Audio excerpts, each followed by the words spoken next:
हो चुके हैं। जी, बुरेवाला में मुगलिया दौर में तामीर होने वाला सलदेरा महल ज़बूहाली का शिकार है। महल के अंदर की दिलकशी आज भी कायम है। दरवाजों और छतों पर खूबसूरत नक्शो निगार मुगलिया दौर के माहिर कारीगरों के हुनर की उम्दा मिसाल है। मोहम्मद इमरान की रिपोर्ट देखिए।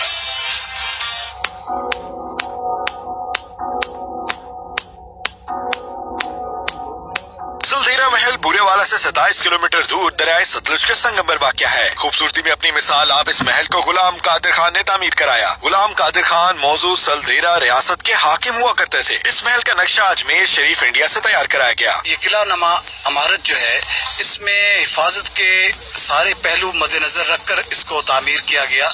इसमें तहखाने भी मौजूद हैं। खूबसूरती के एतबार से महल का कोई सानी नहीं। कारे और पुख्ता ईंटों से बनी इसकी 3 फुट चौड़ी दीवारें मुगलिया दौर के तर्ज तमीर का शाहकार है। महल के अंदर दिलकशी आज भी कायम है। दरवाजों और छतों पर खूबसूरत नक्शोनिगार मुगलिया दौर के माहिर कारीगरों के हुनर की उम्दा मिसाल है। इस महल के वकीलों के मुताबिक यहाँ 1500 के करीब लोग आबाद थे। महल के अहाते में भी खूबसूरत बागात मौजूद थे। हुकूमत से अपील है, अगर हुकूमत ख्याल करे तो ये दोबारा जो अपनी असली हालत में आ सकती है, और ऐसी हवेली कोई पूरे मुल्तान में नहीं है। हजारों दास्तानें अपने अंदर रखने वाला ये तारीखी विरसा वक्त गुजरने के साथ साथ अपनी खूबसूरती खोता जा रहा है। अहले इलाका ने इस तारीखी विरसे की बहाली का मुतालबा किया है। अगर हुकूमत इस पर तवज्जो दे तो इस तारीखी विरसा को महफूज किया जा सकता है। कैमरा टीम के साथ मोहम्मद इमरान, CNN बुरेवाला।